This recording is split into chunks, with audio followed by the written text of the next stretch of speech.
अस्सलाम वालेकुम नाज़रीन, आप मेरा यूट्यूब चैनल देख रहे हैं। सोहराब बरकत आपसे मुखातिब है। उम्मीद आप खैरियत से भी होंगे, ठीक भी होंगे, खुश भी होंगे और महफूज भी होंगे।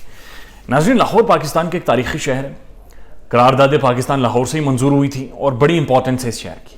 लेकिन गुज़श्ता कुछ दिन पहले लाहौर जाने का इत्तफाक हुआ, लेकिन हैरत ज़्यादा हो गई ये सोच, ये चीज़ देख कर कि लाहौर के अंदर प्रोस्टिट्यूशन यानी जिस्म फरोशी अपने उरूज पर पहुंच चुकी है और आपको सड़कों पर चलते हुए रात के वक्त ख़वातीन ऐसी मिलती हैं जो आपको जिस्म फरोशी की दावत देती हैं और इवन आपके साथ पैसों के ऊपर नेगोशिएट करती हैं, आपके साथ डिस्कशन करती हैं कि अच्छा इतने कम दे देना, इतने ज़्यादा दे देना। हमारा चूँकि रिसेंट एक ऑफिशियल टूर था लाहौर का और मैं एक अपने इदारे की तरफ से गया, मैंने 3, 4, 5 स्टोरीज़ करनी थी लाहौर से। तो हम कुछ एक स्टोरीज़ करके रात के वक्त आ रहे थे, तो जो कुछ ख़वातीन हमसे मिली तो उन्होंने वाज़ेह तौर पर कहा कि आप इस तरह करें कि आप हमें डिस्काउंट करें, और मुझे तो उन्होंने कहा ख़ास तौर पर आप डिस्काउंट करें, जितने पैसे आप कहेंगे काम चल जाएगा। और इवन एक खातून ने तो यहाँ तक कहा कि 200 रुपये दे जाएं और मेरे साथ जो आप करना चाहें आप कर सकते हैं।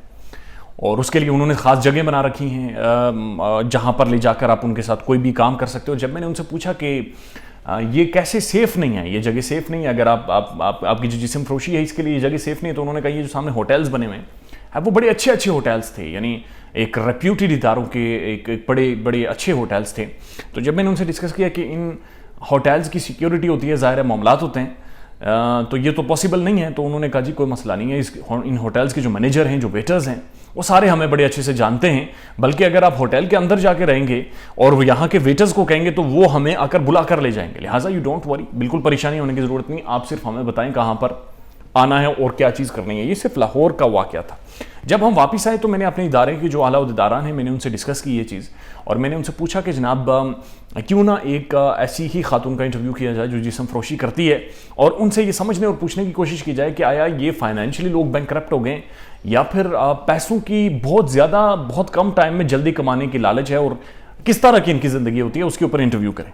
उन्होंने हाँ भरी, he is been very kind, और उन्होंने कहा जी बिल्कुल ये इंटरव्यू आप अरेंज करें और इंटरव्यू करें। अब बड़ी इंटरेस्टिंग चीज़ है जिसके लिए मैं व्लॉग कर रहा हूँ। मेरी टीम जो सियासत.pk के साथ मेरी टीम है, तकरीबन हम 4-5 लोग हैं। हमारे कुछ एक सीनियर कंटेंट प्रोड्यूसर्स हैं। तो हमने बैठकर डिस्कशन की कि किस तरह से किसी ऐसी खातून की किसी ऐसी बेसिकली प्रोस्टिट्यूट की, जिस्म फरोश की हम लोग वीडियो बना सकते हैं। तो उसके बाद हमने ना मुख्तलिफ लोगों के साथ, मुख्तलिफ जिन्हें दलाल हमारे माशरे में कहते हैं, जिन्हें मिडल मैन कहते हैं, उनके साथ मेरी टीम के कुछ दोस्तों ने, कैमरामैन ने और दोस्तों ने बातचीत की कि हमने एक खातून के साथ इंटरव्यू करना है जो कि जिस्म फरोश हो। लेकिन ये इंटरव्यू करना है ये बात हमने पहले उन्हें बताई नहीं। सो हमने उन्हें कस्टमर ट्रीट किया, जो मेरे कैमरामैन थे या जो सारे लोग थे, उन्होंने कि आप किसी तरह से बताएं ताकि हम उन तक एक्सेस कर सकें। अब बड़ी इंटरेस्टिंग चीज़ सामने आई जो मेरे लिए इंटरेस्टिंग नहीं थी बल्कि एक बड़ी तशवीशनाक थी। सबसे पहले उन जो मिडल मैन थे या दलाल थे, उन्होंने कहा कि आप व्हाट्सएप नंबर पे हमें ऐड करें, हम ख़वातीन की आपको तस्वीर भेजते हैं। आप यकीन कीजिए उन्होंने कम से कम 100 से 150 से ज़्यादा ख़वातीन की तस्वीर भेजी। अब तस्वीरें देखने के बाद ऐसा नहीं लग रहा था कि वो ख़वातीन किसी पसमानदा घर से हैं, बड़ी अच्छी ड्रेसिंग, बड़ी अच्छी जगहों पर बैठी हुई और बड़ी लाइक गुड लुकिंग ख़वातीन थी।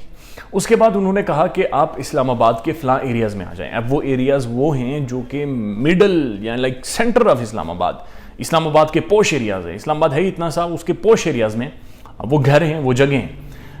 इंटरेस्टिंगली हमने अपने बॉस से जब ये चीज़ डिस्कस की तो उन्होंने कहा बिल्कुल जाएँ, लेट्स सी कि इंटरव्यू किस तरह से अरेंज हो पाता है।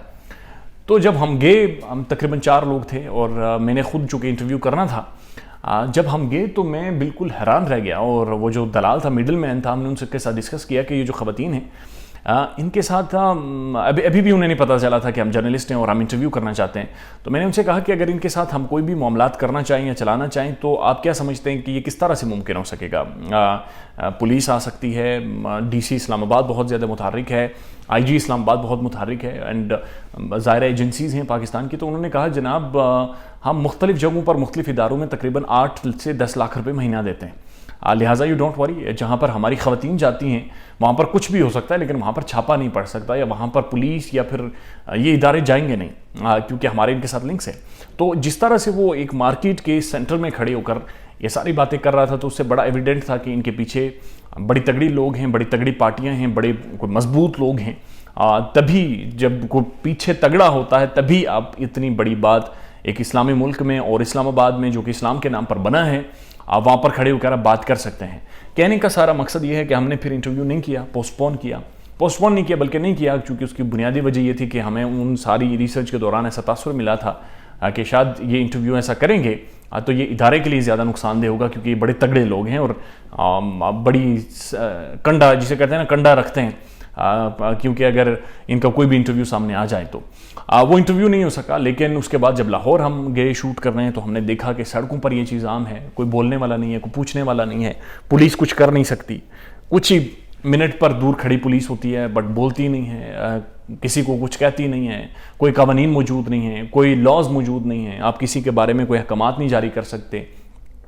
یہ ایک ایسا ٹرینڈ شروع ہو گیا ہے پاکستان کے بگ سٹیز میں جو کہ بڑا کنڈیمیبل ہے اور سوچنے والا ہے کہ اس کے اوپر انتظامیہ ابھی تک کوئی قانون نہیں بنا سکی, لا نہیں بنا سکی اور کوئی چیزیں ایکٹیولی ہو نہیں سکی, اور جسم فروشی آج ایک بڑی نارمل اور کامن سی چیز بنتی جا رہی ہے جو کہ ایک بڑا تشویشناک اور ایک سوچنے والا ایک المیہ ناک چیز ہے.